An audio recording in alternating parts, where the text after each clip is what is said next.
I caught my fiancé with my sister at our rehearsal dinner, and I didn't say a word. I should clarify. I didn't catch them in bed. I caught them in the coat check room of the Riverside Country Club, my sister's hand down the front of his pants, his mouth on her neck, both of them breathing hard like they'd been doing this for a while. The rehearsal dinner was still going on.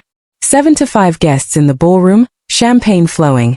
My parents giving speeches about true love and family. My maid of honor toast was scheduled for 20 minutes from now. I'd gone looking for my sister Emma because she was supposed to help me pin my dress. The seamstress had done the final alterations that morning and one of the buttons was loose. Instead, I found her with my fiancé. With Ryan. The man I was supposed to marry in 18 hours. They didn't see me. The coat check room was dimly lit, tucked behind the main entrance. I stood in the doorway for maybe 10 seconds, watching Emma's manicured nails grip Ryan's shoulders, watching his hand slide up her thigh, underneath the bridesmaid dress I'd paid $800 for her to wear. 10 seconds. That's all it took for my entire world to reshape itself. I backed away slowly, quietly, let the door close without a sound. Then I walked back to the ballroom, smiled at my mother, and drank an entire glass of champagne in 3 swallows. "Sweetheart, are you okay?" my mother asked. She looked beautiful tonight.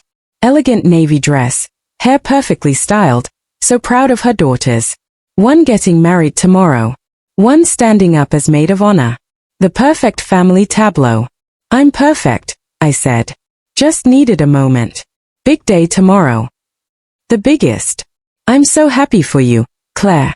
Ryan is wonderful. And having Emma by your side as you get married, there's nothing more special than sisters sharing these moments." Sisters. Right. Emma and Ryan returned to the ballroom 5 minutes apart, both looking slightly flushed. Emma's lipstick was smeared. Ryan's collar was wrinkled. Nobody else noticed. Why would they? Everyone was drinking, laughing, celebrating. My father was telling embarrassing stories about my childhood. Ryan's best man was making jokes about ball and chain. I watched them carefully. Emma caught my eye across the room and smiled. That same smile she'd given me our entire lives. The one that said we're sisters, we're best friends, we tell each other everything. Ryan came up behind me, wrapped his arms around my waist, kissed my neck. The same neck he'd been kissing on Emma 10 minutes ago. "Having fun?" he whispered. "The best time," I said. "Tomorrow's going to be perfect. I can't wait to marry you, Claire." "Me neither." He squeezed my hand, went back to talking with his groomsmen, laughing about golf and stocks and whatever men like Ryan talked about when they weren't planning their lives with you. I stood there, holding my champagne glass, and I made a decision. I wasn't going to confront them, wasn't going to make a scene, wasn't going to call off the wedding and humiliate myself in front of everyone we knew. No, I was going to let the wedding happen exactly as planned. Let them think they'd gotten away with it. Let them believe I was the naive, trusting fool they clearly thought I was. And then I was going to destroy them both. But I needed time. Time to plan. Time to gather evidence. Time to make sure when I struck, it would be devastating. So I smiled through the rest of the rehearsal dinner. Gave my maid of honor toast about sisterly love and finding your soulmate. Thanked everyone for coming. Hugged Emma goodnight. "I love you so much," Emma said, tears in her eyes. "You're going to be the most beautiful bride." "I love you too," I lied. That night, alone in my hotel room, I didn't sleep. I sat on the bed with my laptop and I started researching. Private investigators, divorce lawyers, asset protection strategies, prenuptial agreement loopholes. Because here's what nobody knew. Nobody except me. Ryan had insisted we sign a prenup.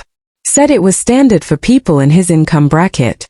His family had money, old money, and they wanted protection.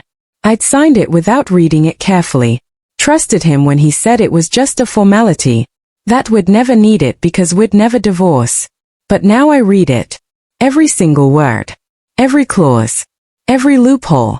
And I found something interesting. The prenup had an infidelity clause. If either party committed adultery, the prenup was void and normal divorce laws applied. Meaning I'd be entitled to half of everything. Half of Ryan's trust fund. half of his investment portfolio, half of the real estate his family had put in his name. Approximately $14 million. But I needed proof. Iron clean, undeniable proof of the affair. One instance in a coat check room wouldn't be enough. I needed a pattern. Evidence. Documentation.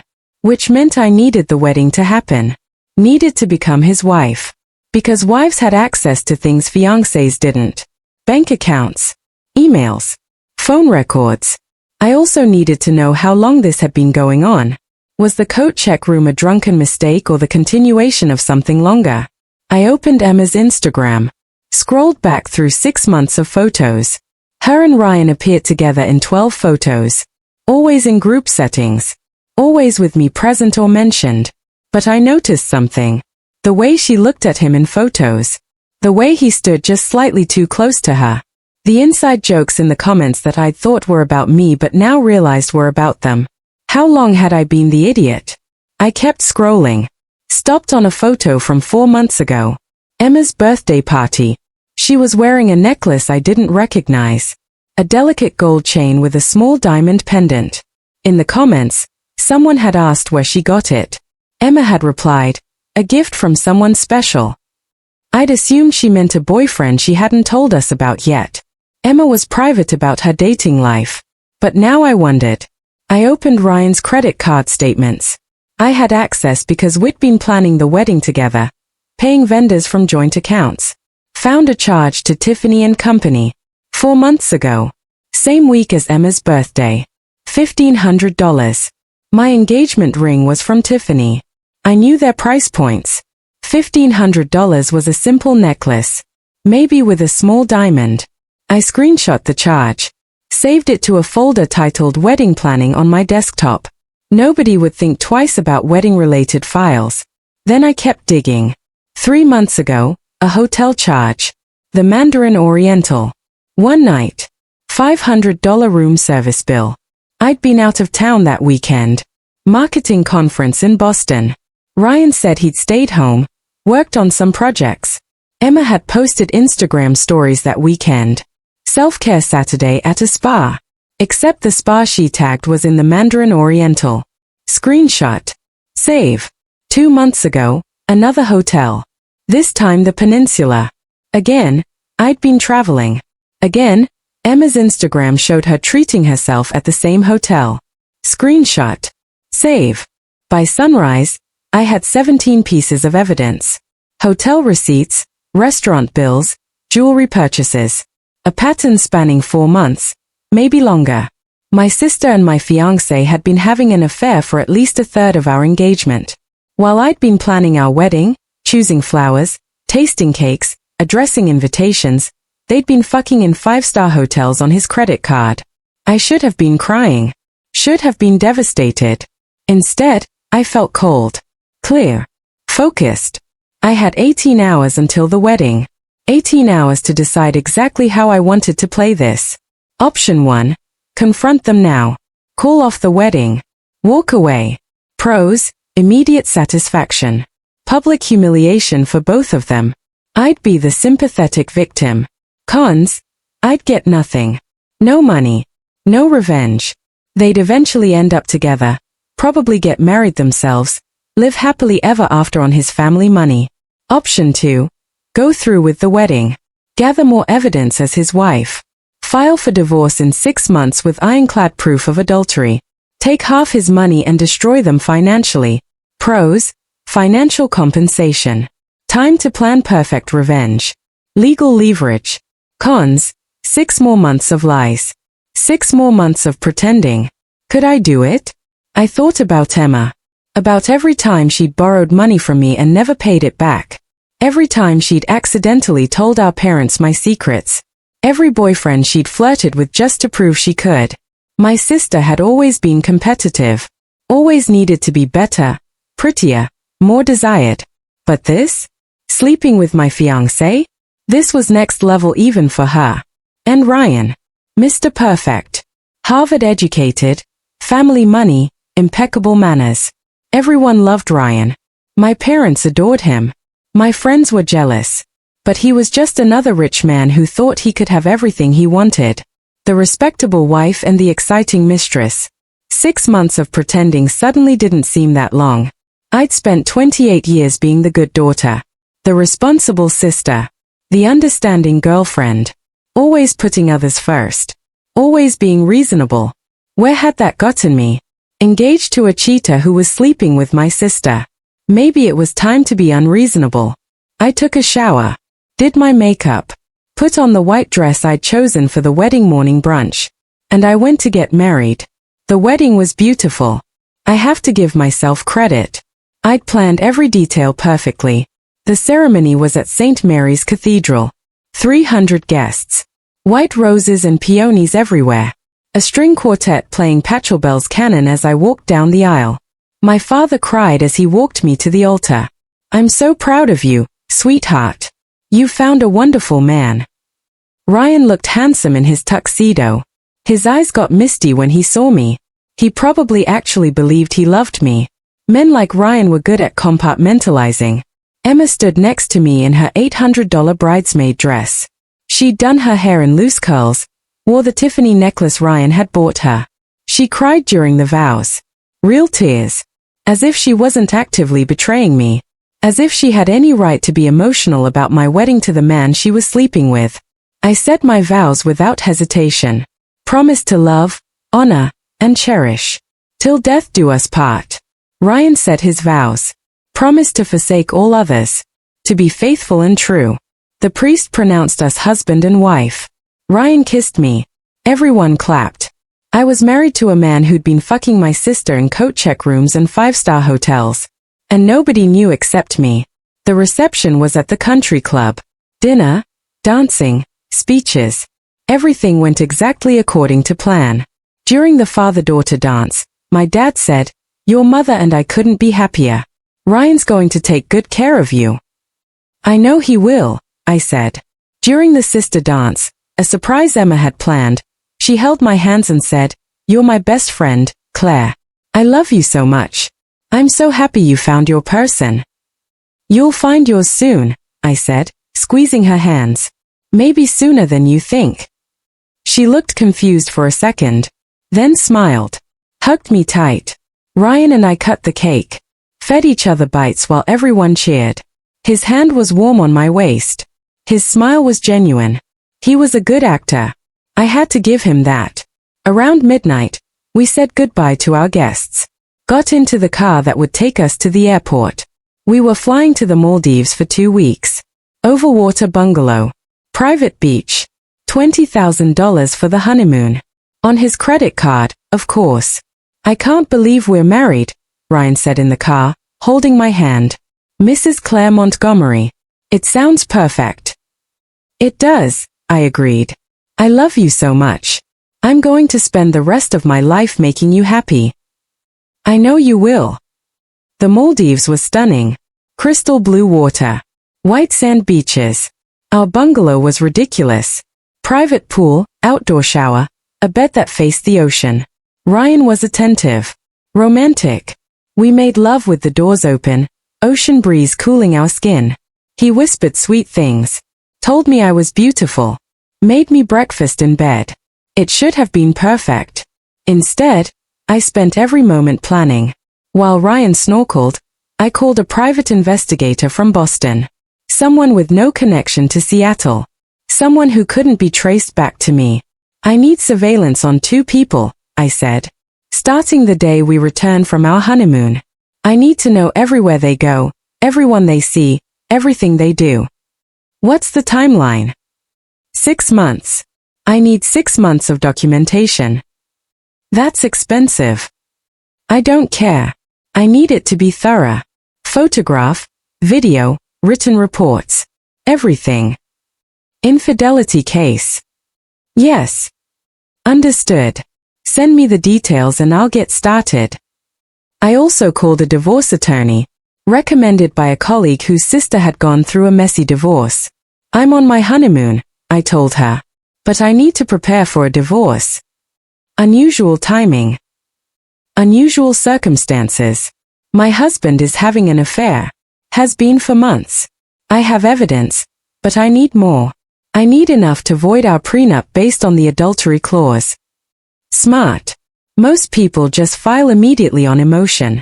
You're thinking strategically. I've had time to think. Good. Here's what you need.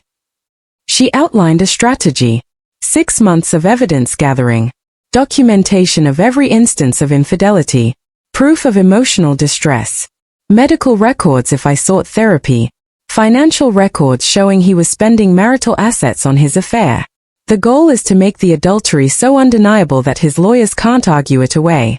One instance might be a mistake. 6 months of instances is a pattern. I can do that. Good.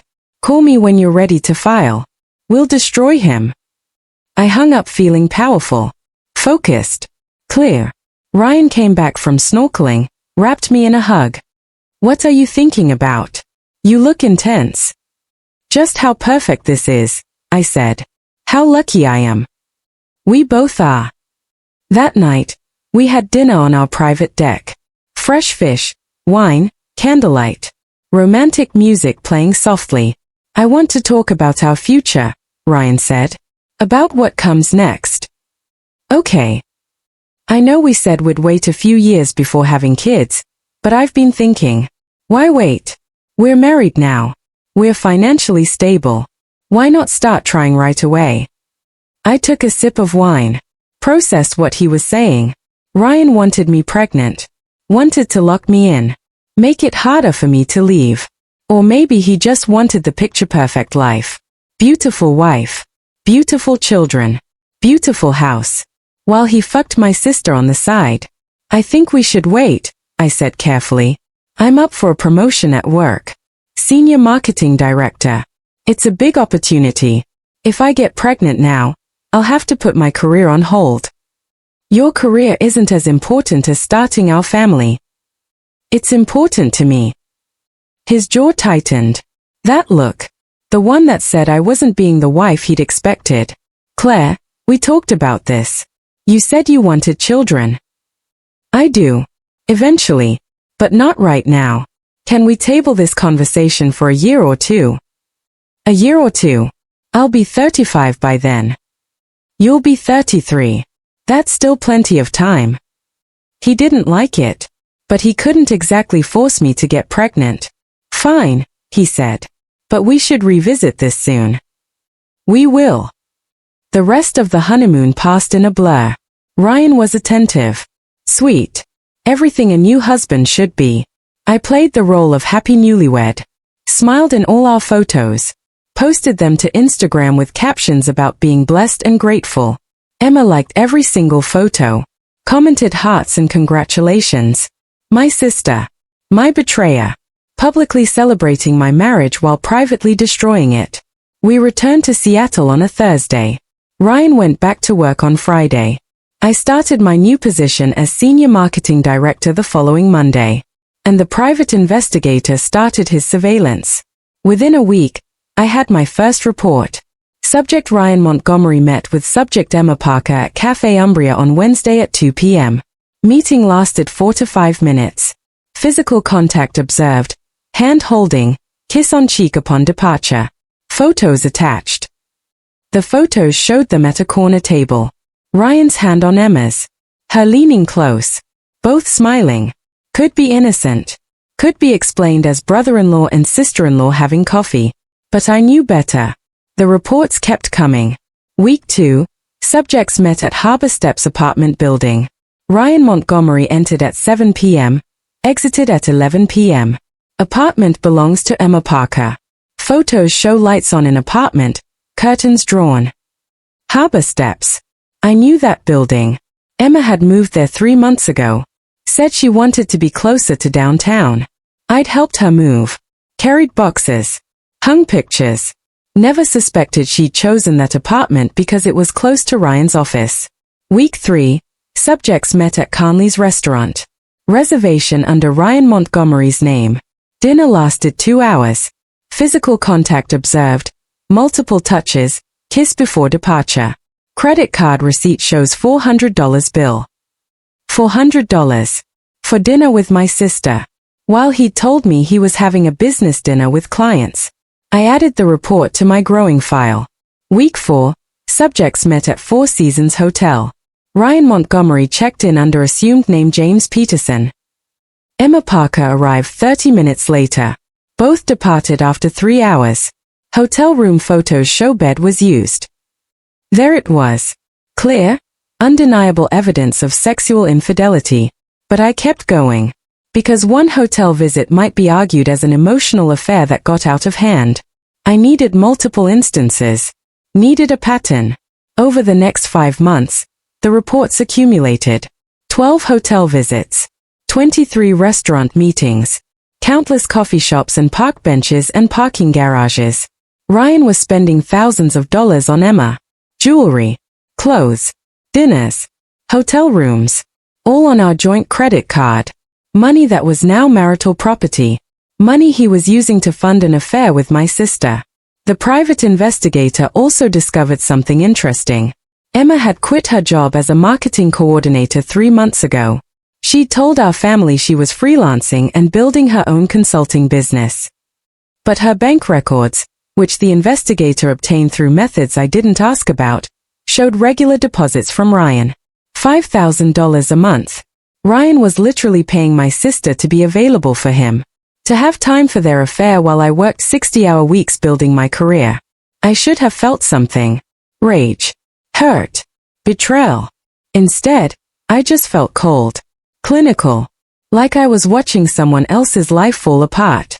At home, I was the perfect wife. Made dinner. Asked about his day.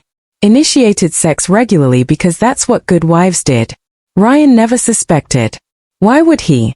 I was Claire. Good, trusting, reliable Claire. The woman who'd signed a prenup without reading it carefully.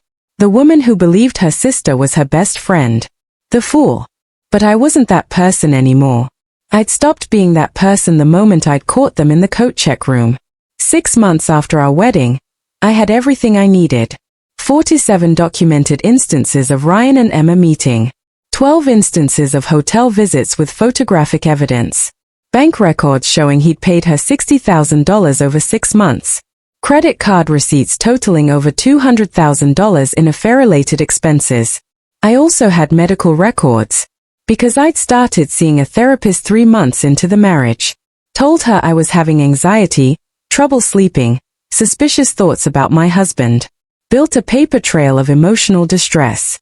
My attorney reviewed everything. This is exceptional documentation, she said. The most thorough I've seen. His lawyers won't be able to argue this away. Good. Are you ready to file? Almost. I need to do one more thing. What's that? I need to tell my parents. I invited my parents to lunch on a Saturday. Told them I needed to discuss something important. My mother looked worried. Is everything okay? Is it Ryan? Are you pregnant? No, Mom. I'm not pregnant. Can we just sit down? We went to their favorite restaurant. Ordered food. Made small talk. Then I pulled out a folder. I need to show you something, I said. And I need you to stay calm while I explain. My father's face went serious. What's going on, Claire? Ryan and Emma have been having an affair. They started before my wedding. They've been sleeping together for over 10 months. My mother gasped. That's impossible. Emma would never. She would. And she did. I have proof. I showed them everything. The photos. The hotel receipts. The bank statements showing Ryan paying Emma $5,000 a month. My mother started crying. My father went very quiet. Very still. You've known this whole time? My father asked. You got married knowing. I found out the night before the wedding. At the rehearsal dinner. I caught them together. And you didn't say anything? Claire, why wouldn't you tell us? Because I needed time. Time to build a case. Time to make sure when I divorced him, I'd get what I deserved. My mother was shaking. Your own sister. How could she do this to you? I've asked myself that question every day for 6 months. I don't have a good answer. My father's hands were clenched into fists. What do you need from us? I need you to not confront them. Not yet. I'm filing for divorce on Monday. Once that happens, they'll know I knew. But until then, I need them to think I'm still oblivious. That's asking a lot, my father said. I know. But I need you to trust me. I've been planning this for 6 months. I need to see it through. My mother wiped her eyes. What about Emma? What happens to her? That's up to you. But I never want to see her again. After Monday, she's not my sister anymore. Clay. No, Mom. She made her choice. She chose to betray me in the worst possible way. There's no coming back from that. My parents left lunch shaken, angry, hurt, but they agreed to stay quiet until I filed. On Monday morning, I went to Ryan's office. He was surprised to see me. Claire? What are you doing here? I need to talk to you. In private. We went to his office. He closed the door, looking concerned. Is everything okay? No. Everything is not okay. I placed the folder on his desk. I'm filing for divorce. These are the papers. You've been served. His face went white. What? Claire, what are you talking about? I'm talking about Emma. About your affair. About the fact that you've been sleeping with my sister since before our wedding. I don't know what you... Don't lie to me. I have 47 documented instances of you meeting with Emma. 12 hotel visits. $200,000 in affair-related expenses. And bank records showing you've paid her $60,000 over 6 months. I pulled out the photos. Spread them across his desk. Ryan and Emma kissing. Holding hands. Entering hotels. I know everything, Ryan. I've known since the night before our wedding. He stared at the photos. His hands were shaking. You knew? All this time, you knew. I found you in the coat check room at the rehearsal dinner. Watched you with your hands all over my sister. And I decided to let the wedding happen anyway. Why? Why would you do that? Because of this. I pulled out the prenup. Pointed to the adultery clause. This says if either of us commits adultery, the prenup is void. Which means I'm entitled to half of everything. Your trust fund. Your investments. Your real estate. Approximately $14 million. You married me for money? You're that cold. I laughed. Actually laughed. You're calling me cold? You've been fucking my sister for 10 months. Spending our money on hotel rooms and jewelry and dinners. Paying her $5,000 a month so she'd be available whenever you wanted. Claire, I love you. You don't love me. You love the idea of me. The respectable wife from a good family. Someone you could show off at charity events while you fuck my sister in 5-star hotels. It wasn't like that. I don't care what it was like. I only care that you did it. And now you're going to pay for it. Ryan's lawyer tried to fight it. Argued the evidence was obtained illegally. That I'd entrapped him by staying in the marriage. My lawyer destroyed every argument. Mrs. Montgomery had a reasonable expectation that her husband would honor his marriage vows. She gathered evidence to protect herself financially. There's nothing illegal about hiring a private investigator. And entrapment doesn't apply to civil cases. The judge agreed. The prenup was voided. I was entitled to half of everything. But I wasn't done. I also sued Emma. Alienation of affection is an old law. Not used often. But it still exists in some states. The law says if someone intentionally interferes with a marriage and causes its destruction, they can be held financially liable. Emma qualified. My lawyer filed a civil suit against Emma for $3 million. Compensation for emotional distress, loss of consortium, and intentional interference with my marriage. Emma couldn't believe it. Called me crying. Claire, please. I'm your sister. You can't sue me. You stopped being my sister the day you decided to sleep with my fiancé. It just happened. We didn't mean for it to happen. You had a 10-month affair. That doesn't just happen. That's a choice. Multiple choices. Hundreds of choices to betray me. I never wanted to hurt you. But you did. And now you're going to pay for it. Literally. I don't have $3 million. You know I don't. Then I guess you'll have to sell your Harbor Steps apartment. The one you bought with money Ryan gave you. The one you used for your affair. Claire, please. No. You made your choice. Now live with the consequences. I hung up. The lawsuits dragged on for 8 months.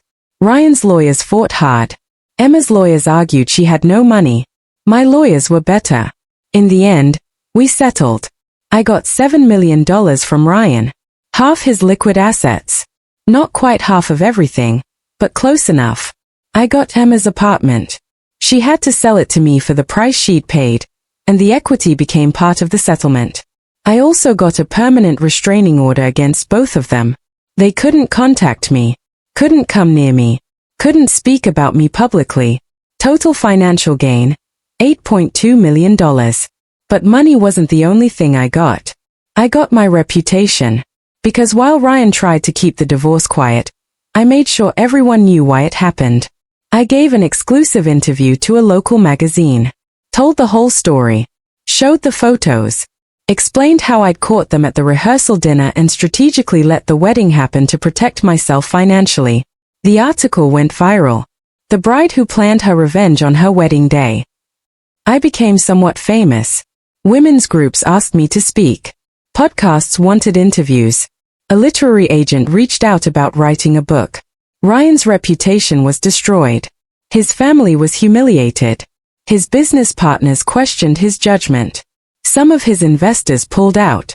Emma was worse off. Our parents disowned her. Our extended family took my side. She couldn't get work because everyone in Seattle knew what she'd done. Last I heard, she'd moved to Portland. Changed her name. Started over. Ryan tried to date again.